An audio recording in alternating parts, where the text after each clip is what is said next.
Hello everyone, welcome to Dinesh Science Solutions DS2. Okay, so as we have started the second lesson of physics series, that is a wave optics. Wave optics ये lesson अपन ने start किया है.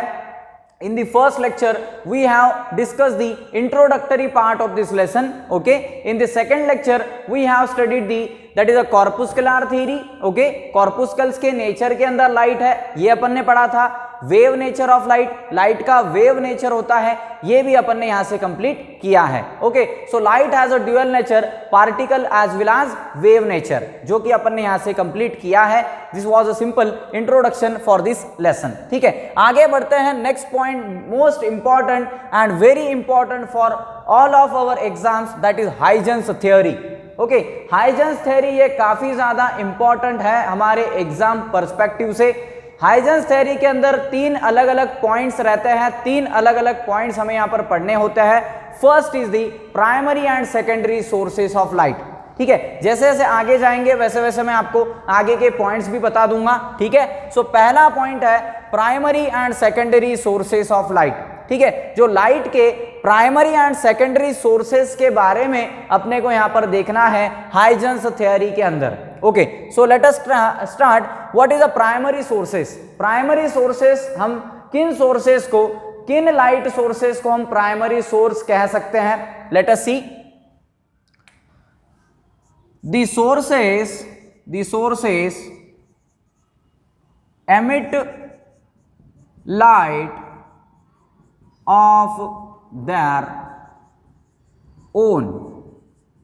ठीक है, the sources that emit their light on their own. ठीक है, जो sources होते हैं लाइट एमिट करते हैं लाइट ऑफ देयर ओन, मतलब खुद की लाइट एमिट करने वाले सोर्सेज जो होते हैं, मतलब खुद ही लाइट प्रोड्यूस करेंगे और खुद ही लाइट को क्या करेंगे, एमिट करेंगे. इस टाइप के सोर्सेज को हम क्या कहेंगे? Primary sources. This will be the primary sources. Okay, अब इसके अंदर तीन अलग अलग एग्जांपल्स है जो कि मैं यहां पर लूंगा. दैट इज बिकॉज ऑफ क्यों ये तीन सोर्सेस अलग अलग ढंग से हम लिख सकते हैं, ले सकते हैं. First, by increasing temperature. ठीक है, टेम्परेचर को इंक्रीज करके हम एक सोर्स वहां पर बना सकते हैं, एक सोर्स हम वहां से कंसीडर कर सकते हैं. ठीक है, इंक्रीज, टेम्परेचर को इंक्रीज करके कौन सा सोर्स हम कंसीडर कर सकते हैं, उसके एग्जाम्पल मैं इधर लिख लेता हूं.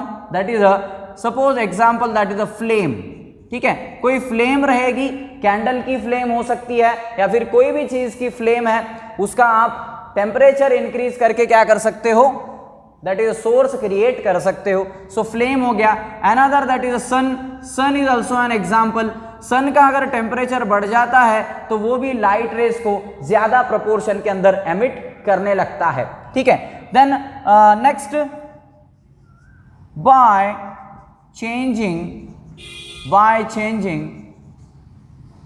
Changing current. ठीक है, करंट को चेंज करके भी हम क्या कर सकते हैं, सोर्स को बना सकते हैं, सोर्स कंसिडर कर सकते हैं. करंट को चेंज करना इन द सेंस क्या, जैसे आपने की को क्लोज किया वैसे ही क्या होगा, सर्किट क्लोज हो जाएगा और आपके रूम की जो लाइट्स है वो जलनी स्टार्ट हो जाएगी. ठीक है, जो लाइट जलने वाली है ये क्यों हुआ है, change into the current in that circuit, उस सर्किट के अंदर करंट चेंज होने की वजह से. जिसके एग्जाम्पल हम ले सकते हैं, that is example tube light. Okay, tube light उसका एक एग्जाम्पल हो सकता है, जैसे बल्ब भी उसका एक एग्जाम्पल हो सकता है, कि ये दोनों भी जो एग्जाम्पल है, these are due to the change in current. Current को चेंज करके ये हम यहां पर कंसिडर कर सकते हैं. ठीक है, अनदर, बाय केमिकल और न्यूक्लियर. ठीक है, केमिकल या फिर न्यूक्लियर रिएक्शंस के थ्रू. ठीक है, केमिकल या फिर न्यूक्लियर रिएक्शंस के थ्रू भी हम क्या कर सकते हैं, यहां पर लाइट को एमिट करवा सकते हैं, प्राइमरी सोर्स हम यहां से बना सकते हैं. ठीक है, so example, that is a fire crackers. ठीक है, फायर क्रैकर्स जो होते हैं, फायर क्रैकर्स भी हमें क्या करते हैं, लाइट देते हैं, लाइट प्रोवाइड करते हैं। सो ये क्यों होता है, बिकॉज ऑफ द केमिकल और द न्यूक्लियर रिएक्शंस। ठीक है, सो इन तीन टाइप्स के थ्रू हम क्या कर सकते हैं, प्राइमरी सोर्सेस को स्टडी कर सकते हैं। ठीक है, सो फ्लेम या फिर सन ये प्राइमरी सोर्स है, ट्यूबलाइट या फिर बल्ब ये भी प्राइमरी सोर्स है, फायर क्रैकर्स ये भी क्या है, अपने प्राइमरी सोर्स है। ये खुद का लाइट क्या करते हैं, एमिट करते हैं। ठीक है, so these are the primary sources. अब हम बात करते हैं आगे, that is about the secondary sources. Secondary sources कौन से हो सकते हैं? अब सेकेंडरी सोर्सेस जो है ये खुद का लाइट नहीं एमिट करते। Okay, they do not emit the own light. Okay, so I will write here, they do not emit their own light. ठीक है, खुद का लाइट ये एमिट नहीं करते। Okay, they do not emit their own light, they use और receive that will be more better, they receive light from another source. Okay, they receive light from the another source, ये दूसरे source से क्या करता है, light को receive करते हैं। ओके, एंड देन एमिट और स्कैटर। ठीक है, एमिट या फिर स्कैटर करते हैं दूसरे सोर्स से लाइट लेने के बाद। Okay, so they receive the light, ये क्या करते हैं, लाइट को रिसीव करते हैं। They receive the light. Okay, first of all they receive the light from the another source, दूसरे सोर्स से ये क्या करते हैं, लाइट को रिसीव करते हैं और उसके बाद क्या करते हैं, एमिट करते हैं। एमिट करना मतलब बाहर फेंकना। ओके, एमिट या फिर ये स्कैटर करते हैं लाइट को। ठीक है, इसके एग्जाम्पल्स हम क्या लिख सकते हैं, जैसे कि एग्जाम्पल्स हो गया ह्यूमंस। ठीक है, जो कि हम आते हैं उसके अंदर, हम खुद का लाइट खुद बनाते हैं क्या, नहीं, हम क्या करते हैं, नेचर से लाइट लेते हैं। सनलाइट वॉल के ऊपर पड़ेंगी, वॉल की लाइट अपनी आईज के अंदर रिफ्लेक्ट होंगी, फिर अपनी लाइट अपनी जो आईज है उस ऑब्जेक्ट को परस्यू कर सकेंगी। मतलब हम भी क्या है, सेकेंडरी सोर्सेस हैं, हम खुद का लाइट नहीं बना सकते, हम दूसरे सोर्सेस को यूज करते हैं। सो ह्यूमंस आ गए इसके अंदर, इसके बाद एनिमल्स ये भी आ गए इसके अंदर, देन प्लांट्स ये भी सेकेंडरी सोर्सेस है। इसके बाद हम बात करेंगे दैट इज मून भी सेकेंडरी सोर्स है।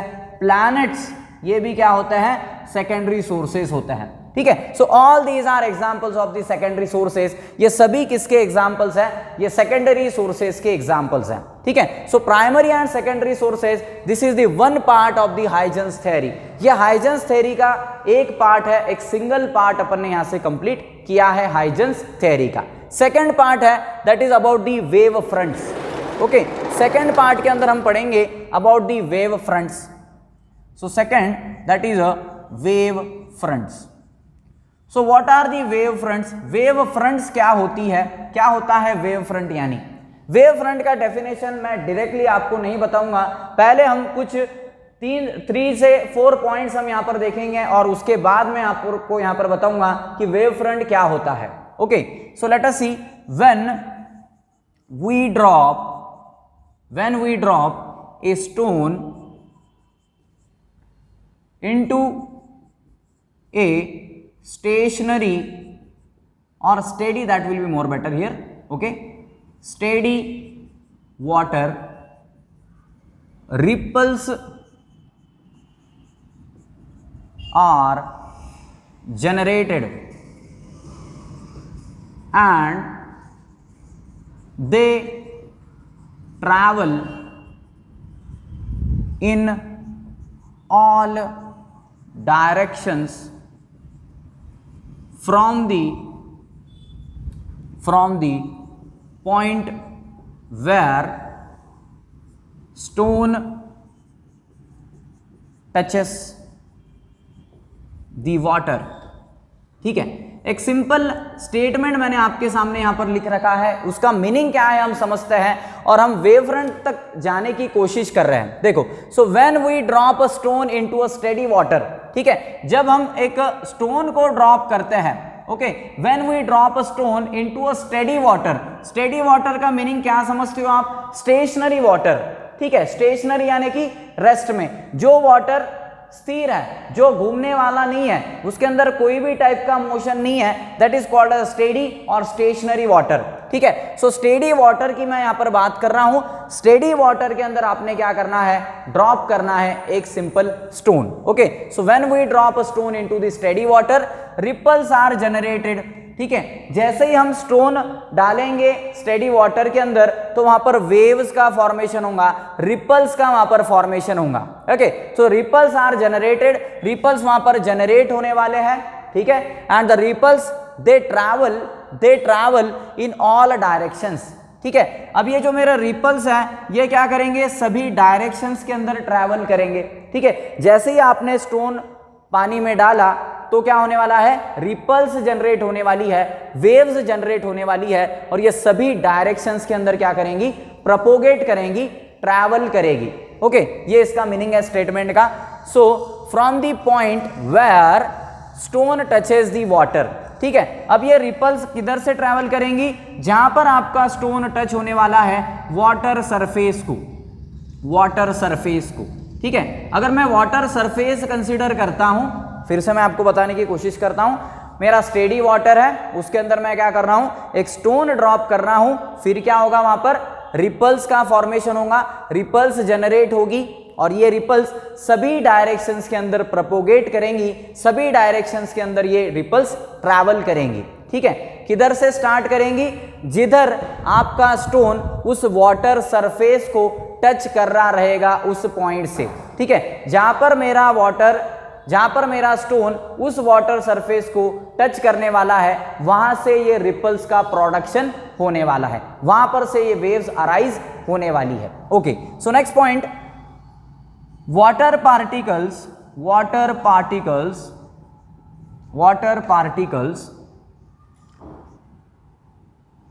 performs up and down motion with respect to water surface, that is perpendicular to the surface of water, देखो, अब जो वाटर के पार्टिकल्स होते हैं आप उन्हें बेसिकली मॉलिक्यूल्स कहते हो, मैंने उसको यहाँ पर पार्टिकल्स कहा है, कोई दिक्कत नहीं, हम फिजिक्स पढ़ रहे हैं। So water particles performs up and down motion. जो वाटर पार्टिकल्स होते हैं ये up and down motion perform करते हैं। ठीक है, जो पानी है मेरा वाटर है, ये up and down motion perform करता है, किसके रिस्पेक्ट में, वाटर सरफेस के रिस्पेक्ट में। ओके, सो वाटर सरफेस मेरी एक बाउंड्री लाइन है, उससे अप एंड डाउन सरफेस के अंदर क्या करता है, मेरा वाटर पार्टिकल मोशन परफॉर्म करता है। Okay, so that is perpendicular, जो कि ये परपेंडिकुलर होता है, किससे परपेंडिकुलर होता है, with respect to the surface of water, water के सरफेस से ये यहाँ पर परपेंडिकुलर रहता है, परपेंडिकुलर होता है। ठीक है, आगे नेक्स्ट स्टेटमेंट काफी ज्यादा इंपॉर्टेंट है, as the all particles, or you can say that the waves symmetrically travels in all possible directions,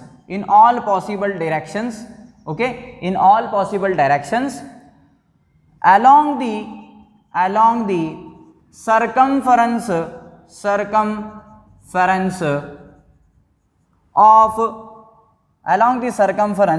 and the center point,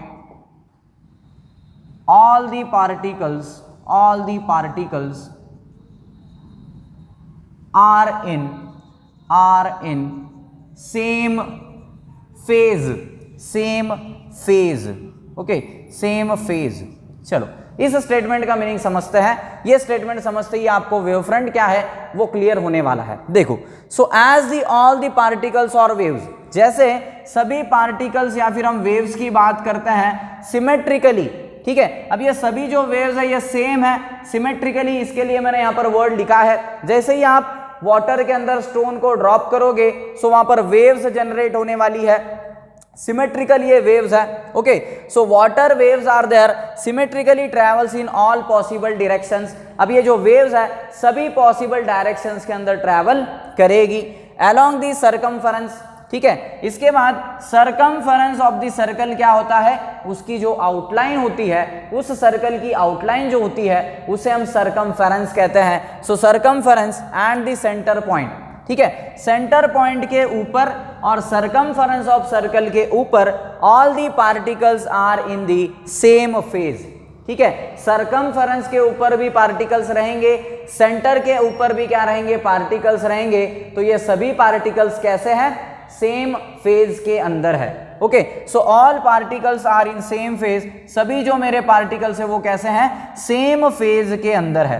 okay, so all particles are in the same phase, सभी particles जो होने वाले हैं मेरे वो यहाँ पर same phase के अंदर रहेंगे, ऐसा हमें यहाँ पर कंसिडर करना है, ठीक है। अब सेम फेज का मीनिंग क्या होता है, सेम फेज मतलब वेलोसिटी रहेगी सेम, वेवलेंथ भी उस वेव की रहने वाली है सेम। चलो सेम फेज क्या होता है मैं आपको यहाँ पर ड्रॉ करके बता देता हूं। सपोज एक वेव मैं यहां से ड्रॉ करूंगा, suppose I am taking the wave, ये मेरा वेव है,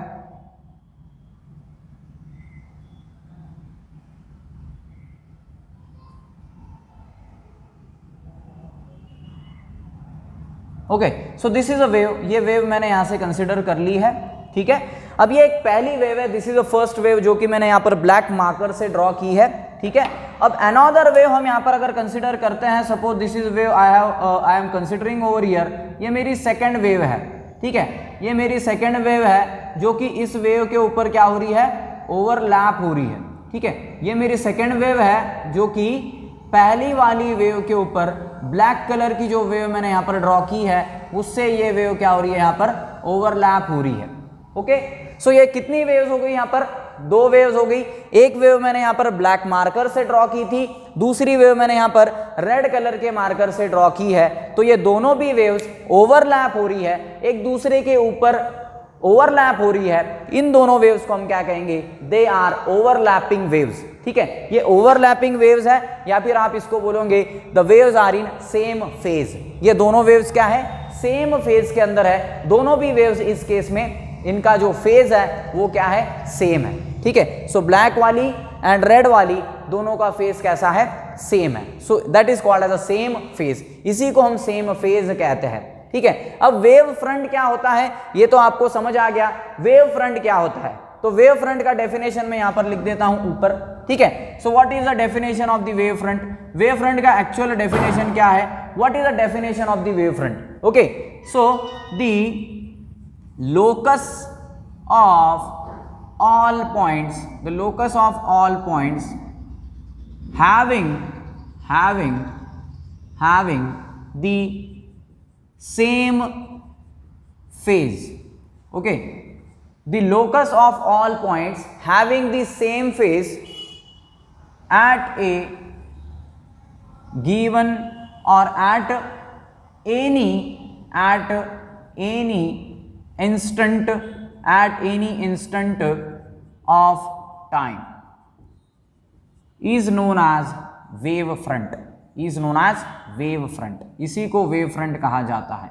जब मैं डायग्रामेटिकल वे के अंदर आपको बताऊंगा कि वेव फ्रंट कितने टाइप्स की होती है, क्या होता है, तब आपको और भी अच्छे से क्लियर होगा, ठीक है। अभी सिर्फ डेफिनेशन समझ लो। The locus of all points, what do you mean by locus, ठीक है। लोकस क्या होता है, अगर हमने एक सर्कल कंसिडर किया, ठीक है, एक सर्कल मैं यहां पर ड्रॉ करके आपको बताता हूं। Suppose I have consider this circle, ठीक है। अगर मैंने एक सर्कल यहां पर कंसिडर किया है, अब ये जो सर्कल का फॉर्मेशन है, सर्कल जो यहां पर ये बन रहा है, सो ये नंबर ऑफ पॉइंट्स को लेकर के बन रहा है, ठीक है। So this circle is forming by taking the number of points are there, number of points को कंबाइन करके नंबर ऑफ पॉइंट्स की एक सिस्टम बनके ये सर्कल का फॉर्मेशन यहां पर हो रहा है। Okay, the locus of all points, ये सिस्टम जो होती है सभी पॉइंट्स की, इसी को कहा जाता है locus. Okay, the locus of all the points, सभी पॉइंट्स का लोकस जो रहता है ठीक है, हैविंग द सेम फेज, इनको क्या है, सेम है, इनका क्या होता है, सेम होता है, क्या होता है, सेम फेज, ठीक है, इन सभी पॉइंट्स का सेम होता है, इन सभी पार्टिकल्स का सेम होता है phase.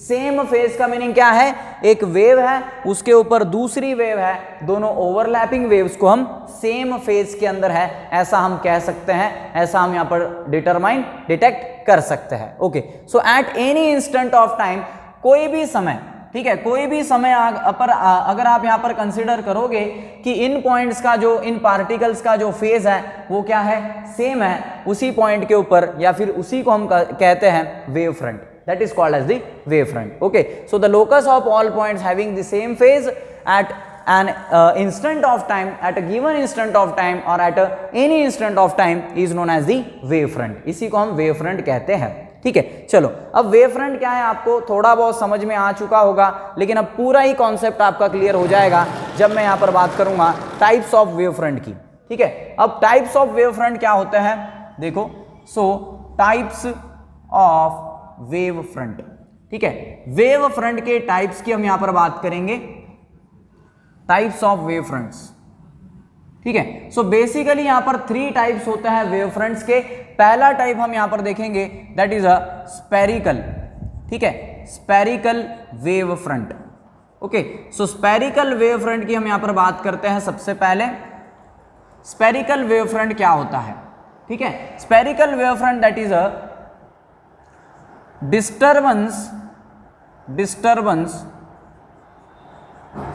disturbance propagate in all direction, that is in 3 dimensions, ठीक है। 3 डायमेंशंस के अंदर, 3 डायमेंशंस के अंदर डिस्टर्बेंस प्रोपैगेट होते हैं, उसी को हम स्पेरिकल वेव फ्रंट कहते हैं। Okay, suppose I have consider this is a source of light, ये एक लाइट का सोर्स है, ऐसा मैंने यहां से कंसिडर कर लिया, ये एक लाइट का सोर्स है। अब इस सोर्स से क्या होने वाले हैं, नंबर ऑफ वेव्स निकलने वाले हैं कुछ इस तरीके से, और ये नंबर ऑफ वेव्स सभी डायरेक्शन के अंदर प्रोपोगेट होंगे, ठीक है। सो number of waves will be originate from this source, इस सोर्स से नंबर ऑफ वेव्स यहाँ पर जनरेट होने वाले हैं। और अगर सपोज मैं एक यहाँ पर सेंटर ड्रॉ कर देता हूँ, this is I will draw here a simple centre by considering the number of the locus points, number of locus points को कंसिडर करके अगर मैं यहाँ पर एक सेंटर ड्रॉ कर देता हूँ, सो इन सेंटर का या फिर इस सेंटर के ऊपर और इस सरकमफरेंस ऑफ दी सर्कल के ऊपर जो पॉइंट्स है वो क्या है, सेम फेज के अंदर है, तो इन पॉइंट्स को हम सेम फेज के अंदर है ऐसा कंसिडर करेंगे। और ये जो एक स्पेरिकल वेव फ्रंट का यहाँ पर फॉर्मेशन होगा, this is a formation of spherical wave front. Okay, so I will write a definition, that is a light source is placed, light source is placed, number of waves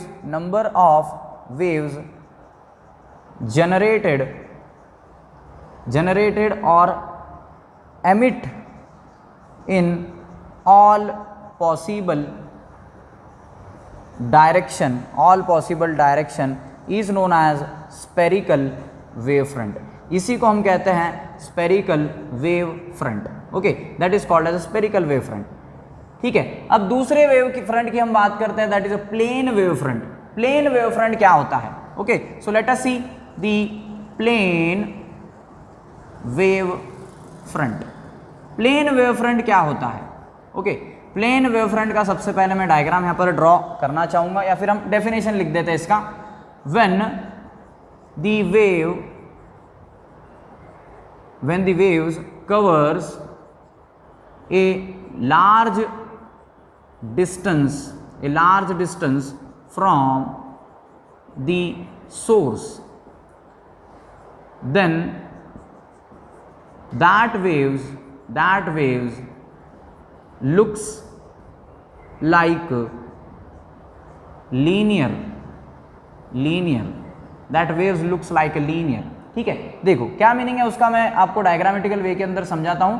so suppose I have taken a source is that, यहाँ पर ये एक मेरा source है, ये मैंने consider किया, yes is the source, ठीक है। ये जो मेरा सोर्स है ये क्या करेगा, एमिट करेगा नंबर ऑफ वेव्स को, ठीक है। इस तरीके से नंबर ऑफ वेव्स यहाँ पर एमिट होने वाली है। Okay, so number of waves get emitted like this, इस तरीके से यहाँ पर ये वेव्स मेरी एमिट होंगी इस सोर्स से। Okay, so number of waves get emitted like this. इस तरीके से नंबर ऑफ वेव्स यहाँ पर एमिट होने वाली है, और जैसे ही ये जो वेव्स है लॉन्गर डिस्टेंस के ऊपर जा रही है, लॉन्गर डिस्टेंस के ऊपर, तो आप अगर देख सक रहे होंगे डायग्राम के अंदर, तो ये स्पेरिकल नेचर की जो वेव है ये लीनियर मैनर के अंदर कन्वर्ट हो चुकी है। Okay, so this is the conversion of this conversion into the linear wave is that. ठीक है, तो लीनियर वेव के अंदर यहाँ पर इसका कन्वर्जन हो चुका है, इसी को हम कहते हैं प्लेन वेव फ्रंट। ठीक है, सो स्पेरिकल वेव फ्रंट से यहाँ पर प्लेन वेव फ्रंट कब बनती है? जब सोर्स से काफी ज्यादा डिस्टेंस यहाँ पर कवर कर लेती है वेव, तब वो प्लेन वेव फ्रंट के अंदर फॉर्म हो जाती है। ठीक है, last type that is a cylindrical wave front. Cylindrical wave front क्या होता है? सो सिलेंड्रिकल वेव फ्रंट बहुत ही सिंपल है। Okay, so in the cylindrical wave front if the sources are linear, ठीक है, अगर मेरे जो सोर्सेस है वो लीनियर है, उसका डायग्राम मैं यहाँ पर नीचे बना लेता हूँ, सिलेंड्रिकल। ओके, सो सिलेंड्रिकल की अगर हम यहाँ पर बात करते हैं, सो सिलेंड्रिकल वेव फ्रंट जो है, अगर मेरे सोर्सेस लीनियर है, ठीक है, if the sources are linear, ऐसे कुछ इस वे के अंदर अगर मेरे सोर्सेस हैं, लाइट के सोर्सेस होते हैं, इसको अगर मैं यहाँ पर पॉइंट अप कर लूँ, सो इस तरीके से यहाँ पर जो वेव फ्रंट का जनरेशन होगा वो रहेगा wave front that will be the cylindrical. ठीक है, सो इस केस में सिलेंड्रिकल वेव फ्रंट जनरेट होगी। ठीक है, सो हाइजेंस थ्योरी के अंदर 2 पॉइंट्स हमने यहाँ पर कंप्लीट कर लिए हैं, primary and secondary, that is sources, second is the wave front, third and the last point Huygens principle क्या होता है, काफी ज्यादा इंपॉर्टेंट है, जो कि हम नेक्स्ट लेक्चर के अंदर कंटिन्यू करेंगे। Okay, so today we shall stop over here and next part will continue in next lecture. Thank you very much.